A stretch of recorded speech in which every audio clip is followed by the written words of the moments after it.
Աստված հավատարիմ է, Դեյվիդ Վիլկերսոն, օր հունիսի 16։ Իրական հաղորդակցությունը։ Շատ քրիստոնյաներ խոսում են Տիրոջը մոտ լինելու, նրա հետ քայլելու, նրան ճանաչելու և նրա հետ հաղորդակցվելու մասին, սակայն մենք չենք կարող իսկական հաղորդակցություն ունենալ Աստծո հետ, քանի դեռ մեր սրտերում չենք ստացել նրա սիրո, շնորհի և ողորմածության լիակատար հայտնությունը։ Աստծո հետ հաղորդակցությունը բաղկացած է երկու բանից՝ ստանալ Հոր սերը և սիրել նրան ի պատասխան։ Դուք կարող եք ժամերով աղոթքով ասել Տիրոջը, թե որքան եք սիրում նրան, բայց դա հաղորդակցություն չէ։ Եթե դուք չեք ստանում նրա սերը ի պատասխան, ապա չեք հաղորդակցվում նրա հետ։ Դուք պարզապես չեք կարող մտերմություն կիսել Տիրոջ հետ, եթե վստահ չեք նրա սիրո մեջ ձեր հանդեպ։ Աստված կոպիտ, դաժան, պահանջկոտ Հայր չէ։ Նա չի սպասում ինձ զայրացած դեմքով։ Նա նաև չի հետապնդում ինձ սպասելով, թե ես երբ եմ ձախողվելու, որպեսզի կարողանա ասել «ահա և բռնացրեցի քեզ»։ Ոչ, իմ Հայրն իրեն ինձ հայտնել է որպես բարի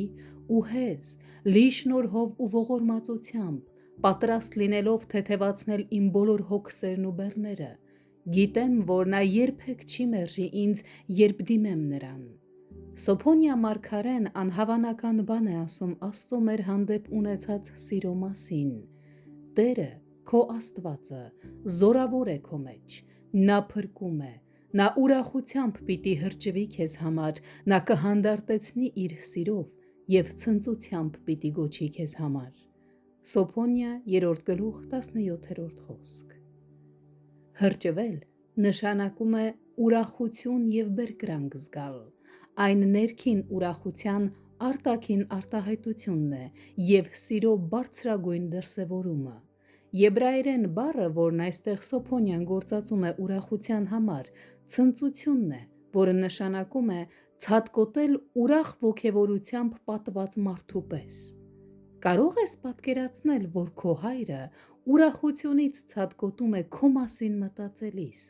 որ նա սիրել է քեզ աշխարհը ստեղծելուց առաջ, քո ծնվելուց առաջ։ Կարո՞ղ ես ընդունել, որ նա սիրել է քեզ նույնիսկ այն բանից հետո, երբ դու ընկել ես Ադամի մեղավոր ճանապարհների մեջ և դարձել նրա թշնամին։